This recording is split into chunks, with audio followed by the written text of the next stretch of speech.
Kehidupan Ermi masa muda dulu.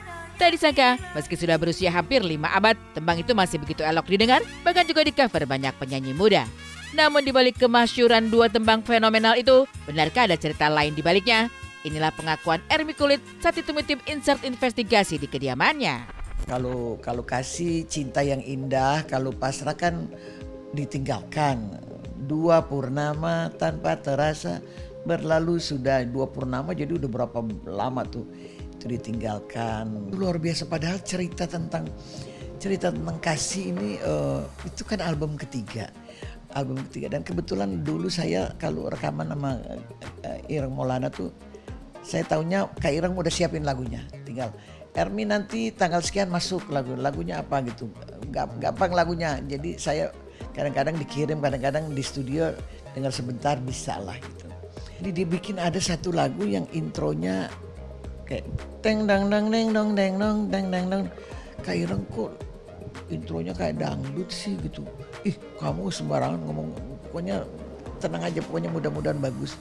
Jadi pendengar saya tuh kok gitarnya kayak agak-agak dangdut gitu. Lagu kasih yang bagaimana lagunya Kak Ireng?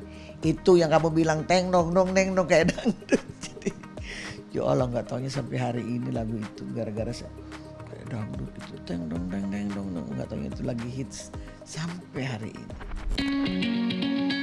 Mungkin tak banyak yang tahu siapa Ermi Kulit di masa sekarang.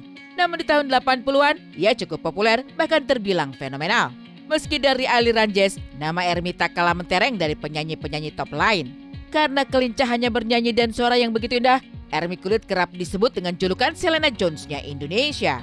Namun di balik julukan serta nama besar, Ermi ternyata memulai karir dari penyanyi klub malam. 50 tahun yang lalu saya datang dari Manado ke Jakarta dan saya nyanyi di klub-klub, night club. Zaman dulu kan belum ada pub, jadi night club itu pokoknya melalang buana dari Jakarta, terus yang saya cerita tadi ke Singapura, ke Thailand, ke Malaysia gitu. Baru balik lagi nyanyi di Jaya Pub, terus ketemu Ireng Maulana, diajak jadi penyanyi tetapnya Ireng Maulana All Stars, dan rekaman juga. Jadi saya sejak itu awal tahun 80-an selalu kemana-mana mesti dengan Ireng Maulana All Stars.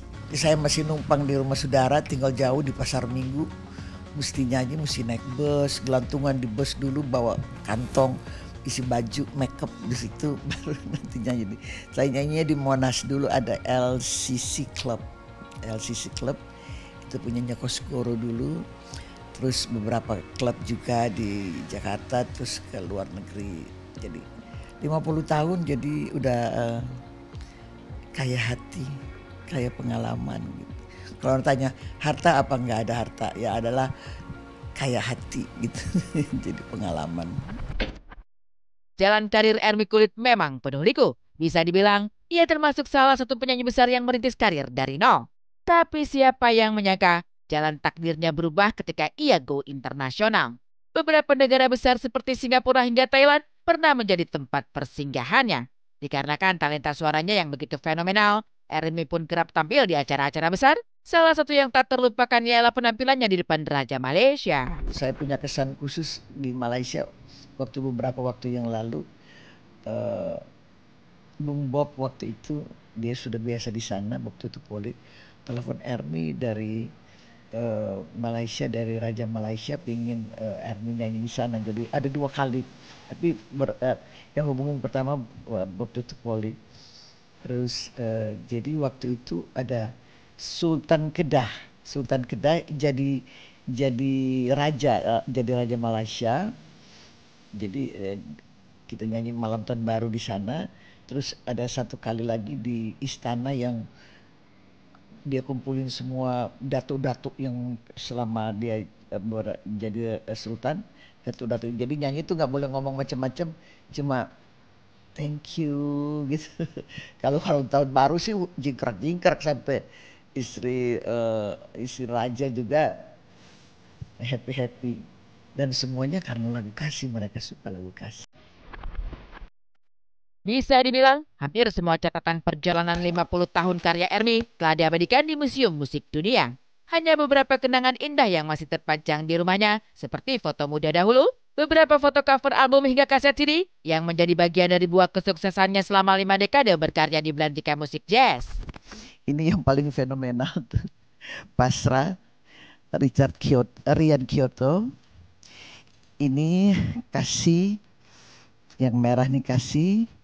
Ini yang tahun 2000 dengan Indra Lesmana, itu salah satu album kebanggaan saya. Kali ini lagu-lagu Manado, pop Manado. Jadi ngana-ngana-ngana. Dari sekian lama saya nyanyi, hampir 20 album, tapi nyanyi di mana-mana selalu 2 lagu ini nggak pernah ketinggalan. Pokoknya biar saya nggak masukin ke repertoar, pasti minta. Ada piala kebanggaan, AMI Award. Ini Rela, Sesal, Dikasih, ini apa, Pertama dan Terakhir. Terus atas sana tuh Siapa Sangka. Kalau ini The Best, itu yang sama Indra. Kalau yang foto bertiga, saya pernah bikin trio bertiga. Saya Foni dan Koni Konstantia. Meski dikenal sebagai salah satu penyanyi jazz paling populer, Ermi Kulit ternyata menyimpan cerita yang pelik. Cerita dibelit hutang karena himpitan ekonomi pernah menerjang hidupnya. Bahkan Ermi yang dikenal sukses dan kaya raya itu harus gali lubang tutup lubang demi bertahan melewati masa sulit. Waktu itu kan pandemi sebelumnya kan, kita nggak kerja 2 tahun lebih. Itu memang benar-benar terpuruk benar, 2 hampir 3 tahun ya. Nyanyi terus, aduh banyak hutang, gitu kasarnya banyak pinjam. Jadi gali lubang, tutup lubang. Mungkin teman-teman mungkin yang pas dengar Ermi ngomong sekarang ini. Jadi ada beberapa teman yang saya sampai telepon minta tolong dong, ada uang lebih, nggak ada uang nganut. Pokoknya kita berusaha supaya survive gitu. Karena waktu itu lagi terpuruk bener nih, nyanyi nggak boleh nyanyi kan, pesta nggak boleh. Kini 69 tahun sudah usia Ermi Kulit, tapi nyaris tak banyak yang berubah darinya. Reka senyum bertaut pesona ayu masih begitu melekatnya. Sementara tutur kata yang ramah dan juga kewibawaannya masih bertahan, seperti irama melodi jazz yang meski terlampau lama tapi bisa menenangkan jiwa. Menariknya, di usia nyaris kepala 7, perempuan cantik berdarah Manado ini belum terpikirkan untuk pensiun. Baginya, menyanyi adalah hidup seutuhnya. Ya alhamdulillah, saya nggak muda ya. Jadi tapi saya bersyukur karena sampai sekarang masih setiap bulan tuh ada aja jobnya, walaupun nggak banyak dan tidak besar-besar seperti teman-teman yang lain, tapi ada aja. Allah tahu yang kita perlukan katanya. Jadi, kayak bulan depan nanti ada ke Balikpapan gitu, ada ke Bali tanggal 24. Insya Allah nggak ada halangan. Terus tadinya lagi deal dengan Labuan Bajo sebelum ke Bali, tapi nggak tahu, mungkin dipending dulu kali. Itu apa, karunia ya, karunia. Mudah-mudahan saya tetap nyanyi terus, tetap banyak yang suka. Terus sampai kapan Ermi mau nyanyi? Sampai sebisanya saya gitu. Kita mesti tahu kapan kita akan berhenti. Kita harus tahu kapan kita harus stop. Jadi mudah-mudahan masih lama.